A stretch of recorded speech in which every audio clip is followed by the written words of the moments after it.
Hello everyone, this is Kishore. Welcome to Advanced Nursing Classes. Friends, today we will discuss about fertilization. Okay, fertilization ओबीजी का एक बहुत ही important topic है जिसमें से exam में questions आते रहते हैं। इस टॉपिक से आपको हर एग्जाम में क्वेश्चंस देखने के लिए मिल जाएगा और ओबीजी का हर एक टॉपिक जो है, हर एक चैप्टर वो एक दूसरे के साथ रिलेटेड है। तो जो भी स्टूडेंट्स प्रीवियस क्लास को अटेंड नहीं किए हैं वो जाके प्रीवियस क्लासेस को अटेंड कीजिए, आपको सारा वीडियो प्लेलिस्ट में मिल जाएगा। तो आज का टॉपिक है हमारा फर्टिलाइजेशन, आप कॉन्सेंट्रेटेडली स्टडी कीजिए। Okay,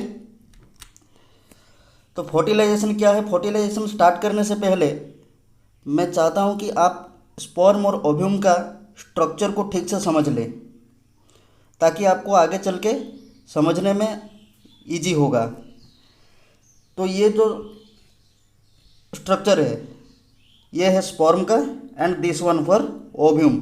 okay, here you can see ये जो कर्व लाइक शेप है, जो outer part, this part known as acrosome. आपने सुना होगा एक्रोजोमल कैप ऑफ स्पर्म, तो यही वो एक्रोजोमल कैप है जिसमें से हमारा हाइलुरोनाइडेज एसिड का सिक्रेशन होता है। ओके, उसके रिगार्डिंग हम डिटेल में स्टडी करेंगे, जब टॉपिक में हम एंटर करेंगे तब डिटेल में स्टडी करेंगे। And this is the various part of sperm, this portion is known as head, this one is mid piece, this portion is known as tail and the end piece, this one is end piece and this one is ovum. ये आप देख सकते हैं, ये जो outer part है, okay, ये crown like, ये जो क्राउन लाइक स्ट्रक्चर है इसको क्या बोला जाता है? Corona radiata. क्या बोला जाता है? Corona radiata. This portion is known as zona pellucida. Okay, corona radiata के बाद ये जो पोर्शन है, ये जो लेयर है, इसको क्या बोला जाता है? जोना पेलुसिडा, जहाँ की स्पर्म हमारा पेनिट्रेट करके ओव्यूम के अंदर एंटर करता है। ओके, तो इसको आप याद रखिए ताकि हमारा जब क्लास कंटिन्यू होगा तब आपको समझने में इजी होगा। तो आउटर पार्ट जो है वो है corona radiata, after that the layer known as zona pellucida. ठीक है, और ये उसका फर्स्ट पोलर बॉडी, ये सब है। तो आपको ये स्क्रीन में छोटा दिख रहा होगा अभी थोड़ा, आप वीडियो को देखते वक्त इसको जूम करके आप उसमें देख सकते हैं। ओके, तो ये बेसिक है जो कि हमारा स्टडी के दौरान इन्वॉल्व होगा, तो इसीलिए मैं कुछ चीज़ आपको यहाँ पे बता दिया। ठीक है, नेक्स्ट देखेंगे हम फर्टिलाइजेशन क्या है, डिटेल में स्टडी करेंगे फर्टिलाइजेशन क्या है। Fertilisation is the process, fertilisation एक प्रोसेस है जिसमें ओव्यूम और स्पर्म एक दूसरे के साथ फ्यूजन होते हैं। ठीक है, फर्टिलाइजेशन एक प्रोसेस, फर्टिलाइजेशन एक वो प्रोसेस को बोला जाता है जिसमें ओव्यूम और स्पर्म एक दूसरे के साथ फ्यूजन होते हैं। ओव्यूम क्या है? फीमेल गैमेट है and sperm is the male gamete. Okay, fertilisation begins कहाँ से होता है? फर्टिलाइजेशन बिगिन होता है ओव्यूम और स्पर्म की फ्यूजन से एंड एंड होता है, समाप्त होता है जायगोट की प्रोडक्शन के साथ। ओके, फर्टिलाइजेशन ओव्यूम और स्पर्म का फ्यूजन से स्टार्ट होता है एंड जायगोट फॉर्मेशन के बाद एंड होता है। ये जो फर्टिलाइजेशन है ये कहाँ पे होता है? Inside the ampullary part of fallopian tube. Fertilisation कहाँ पे होता है? Inside the ampullary part of fallopian tube. ये क्वेश्चंस एग्जाम में आते हैं कि लोकेशन ऑफ फर्टिलाइजेशन, ठीक है, वहाँ पे आपको मेंशन करना है एम्पुलरी पार्ट, एम्पुला में होता है। ओके, तो फर्टिलाइजेशन का ये प्रोसेस जो है वो कैसे होता है, यही मेन टॉपिक है इस चैप्टर का। ठीक है, ये फर्टिलाइजेशन कैसे होता है स्टेप बाय स्टेप, यही बॉडी है, यही मेन टॉपिक है। ठीक है, तो इसको आपको समझना पड़ेगा। First point is Graafian follicle क्या होता है? ग्राफियन फॉलिकल रप्चर हो जाता है। हम जब पढ़े थे मेंस्ट्रुअल साइकिल, वहाँ पे ओवारियन चेंजेस में हमने पढ़ा था जो सेकेंड पोर्शन है ल्यूटियल फेज। फर्स्ट पोर्शन क्या था? Pre ovulatory phase. Second part क्या था हमारा? Second phase luteal phase. तो प्री ओवुलेटरी फेज में क्या होता था? प्री ओवुलेटरी फेज में एक फॉलिकल, डोमिनेंट फॉलिकल जो है वो मैच्योर होता था, फर्स्ट मैच्योर होता था। मिलियंस ऑफ फॉलिकल में से एक डोमिनेंट फॉलिकल बहुत रैपिडली मैच्योर होता था। मैच्योर होने के बाद वो क्या होता था, रप्चर होता था। रप्चर होने के बाद वो ओव्यूम को रिलीज करता था, और उसका जो रप्चर पीसेस बच जाते थे उसको हम बोलते थे कर्पस ल्यूटियम। Got it. तो जो ग्राफियन फॉलिकल, एक डोमिनेंट फॉलिकल मैच्योर होने के बाद उसको क्या बोला जाता था, ग्राफियन फॉलिकल बोला जाता था। और ग्राफियन फॉलिकल में कन्वर्ट होने के बाद ही वो ओव्यूम को रिलीज करता था। तो ग्राफियन फॉलिकल ओव्यूम को रिलीज कर दिया। जैसे ही ग्राफियन फॉलिकल से ओव्यूम रिलीज हुआ, वो ओव्यूम ओवारियन फिम्बरी के हेल्प में कैच कर लिया गया। ओके, ओवारियन फिम्बरी जो है उसको कैच किया एंड उसको कहाँ पे ले गया, inside the ampullary part of fallopian tube. ठीक है, इसको आप समझेंगे, मैं आपको इसको ट्राई करूंगा अच्छे से समझाने के लिए। आपको ये स्टोरी टाइप का लगेगा, ज़्यादा प्रॉब्लम नहीं होगा समझने के लिए। ओके, तो ग्राफियन फॉलिकल रप्चर हो गया। रप्चर होते ही ओव्यूम रिलीज कर दिया। वो ओव्यूम रिलीज जब किया bye the help of ovarian fimbriae, okay, वो क्या किया, वो ओव्यूम को कैच कर लिया। ओवारियन फिम्बरी कैच करके उसको कहाँ पे ले गया, ट्रांसपोर्ट कर दिया उसको ampullary part of fallopian tube में। ओके, तो जब एम्पुलरी पार्ट में ट्रांसफ़र कर दिया, वो हमको पता है कि ओव्यूम और स्पर्म का जो फर्टिलाइजेबल पीरियड है वो कितना है। स्पर्म का है 48 to 72 आवर्स एंड ओव्यूम का है 12 to 24 आवर्स। ओके,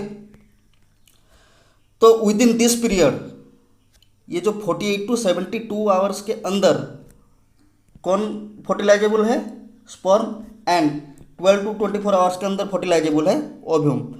तो बिटवीन दिस पीरियड क्या होता है, ओव्यूम और स्पर्म का फ्यूजन हो जाता है। ठीक है, तो ये जो स्पर्म है, हमको तो पता चल गया कि ओव्यूम रिलीज हुआ ग्राफियन फॉलिकल से एंड ओवारियन फॉलिकल के, ओवारियन फिम्बरी के द्वारा उसको कैच कर लिया गया, वो inside the uterine tube ampullary part में चला गया। बट स्पर्म कैसे आया एम्पुलरी पार्ट में, वो जानना जरूरी है। हमारा जो एक इजैकुलेशन में, ठीक है, हमारा वन टाइम इजैकुलेशन में मिलियंस ऑफ स्पर्म रिलीज होते हैं। ओके, उन मिलियंस ऑफ स्पर्म में से कुछ थाउजेंड्स ऑफ स्पर्म, गिन चुन के थाउजेंड्स ऑफ स्पर्म कहाँ जाते हैं, यूटेराइन ट्यूब के अंदर क्रॉस कर पाते हैं, यूटेराइन ट्यूब के अंदर एंटर कर पाते हैं। एंड उनमें से भी गिन चुन के 300 से 500 स्पर्म ओव्यूम तक पहुंच पाते हैं। ओके, तो ये जो उनका सफ़र है, स्पर्म का जो ये जर्नी है from the ejaculation to the ovum, ejaculation से ओव्यूम तक पहुंचने का ये जो उनका ट्रैवलिंग पीरियड है, ये कैसे होता है। उनका तो हाथ पैर है नहीं कि वो चल के चले जाएंगे, उस कैसे होता है ये होता है by the muscular contraction of fallopian tube. ठीक है, कैसे होता है ये, by the muscular contraction of fallopian tube. ठीक है, तो इजैकुलेशन हुआ, इजैकुलेशन के बाद मिलियंस ऑफ स्पर्म गए ओवारी भेजाने के अंदर, उनमें से गिन चुन के थाउजेंड्स ऑफ स्पर्म कहाँ गए, यूटेराइन ट्यूब के अंदर। तो वो जर्नी कैसे किए, by the muscular contraction of fallopian tube, और उनमें से भी वो थाउजेंड से भी गिन चुन के 300 to 500 स्पर्म ओव्यूम तक पहुंच पाए।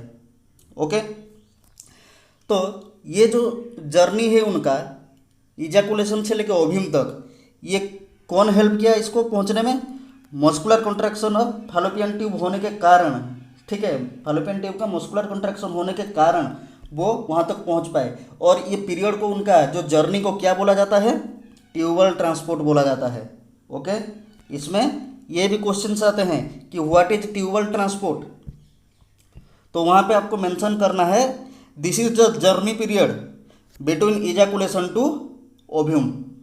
ठीक है, this is the journey period between ejaculation to ovum. ये जो ट्रांसपोर्ट होता है इजैकुलेशन होके ओव्यूम तक पहुंचने का, ये जो जर्नी पीरियड है उसको बोलते हैं tubal transport. And this tubal transport facilitated by muscular contraction of fallopian tube. Okay, तो ये तो ओव्यूम तक पहुंच गए, ट्यूबल ट्रांसपोर्ट हो गया, ओव्यूम तक पहुंच गए। ओव्यूम तक पहुंचने के बाद वो क्या करेंगे, जैसे ही वो ओव्यूम तक पहुंचेंगे, उनका एक्रोजोमल कैप से, जैसे मैं आपको स्ट्रक्चर के दौरान बताया था कि स्पर्म का जो एक्रोजोमल कैप है, उनका जो आउटर कर्व लेयर, वो क्या होता है, उनमें से हाइलुरोनाइट्रेज एसिड का सिक्रेशन होता है। क्या होता है? हाइलुरोनाइट्रेज एसिड का सिक्रेशन होता है। वो एसिड के इफेक्ट में जो ओव्यूम का आउटर पार्ट है, कोरोना रेडिएटा, वो क्या होता है, उसका ब्रेकअप हो जाता है। ठीक है, उनका डीजेनरेशन होता है। ठीक है, मैं रिपीट करता हूँ कि जैसे ही स्पर्म ट्यूबल ट्रांसपोर्ट के दौरान वहाँ पे पहुँचे, ओके, कहाँ पे, ओव्यूम के पास, क्या हुआ, उनका एक्रोजोमल कैप से हाइलुरोनाइट्रेज एसिड का सिक्रेशन हुआ, जिस वो हाइलुरोनाइट्रेज एसिड के इफेक्ट में जो ओव्यूम का जो आउटर पार्ट है, कोरोना रेडिएटा, उनका ब्रेकअप हुआ। ठीक है, तो जैसे ही कोरोना रेडिएटा का ब्रेकअप होता है, तो क्या करता है, कोरोना रेडिएटा के बाद जो इनर लेयर था, मैं आपको बताया था, जोना पेलुसिडा, उसको पेनिट्रेट करता है sperm by the help of hyaluronidase acid.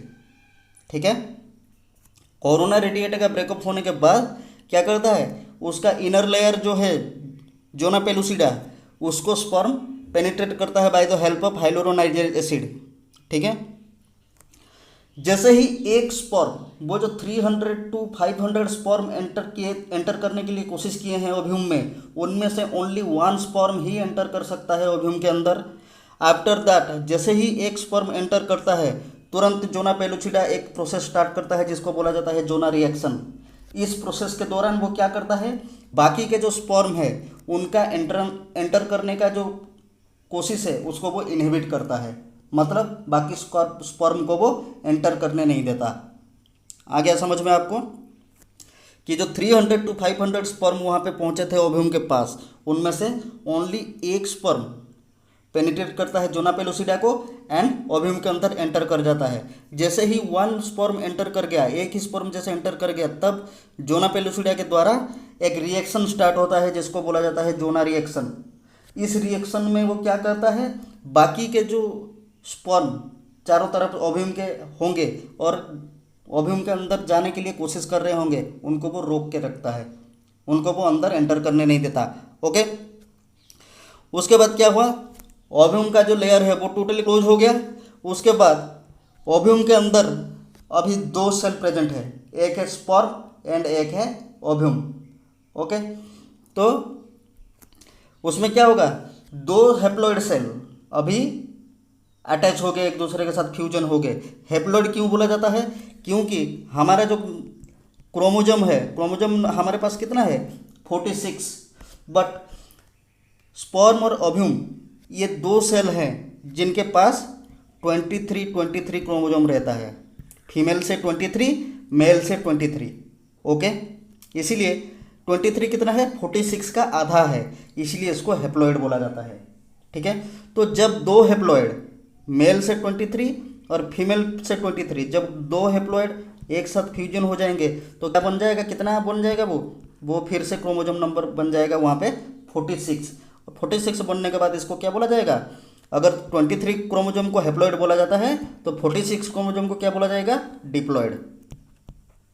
क्या बोला जाएगा, डिप्लॉइड। ओके, तो 2 हैप्लॉइड सेल फ्यूजन होने के बाद क्या क्रिएट किए, एक डिप्लॉइड सेल क्रिएट किए। ओके, जो कि एक न्यू लाइफ की संरचना करेगी, न्यू लाइफ को बनाएगा वहाँ पे।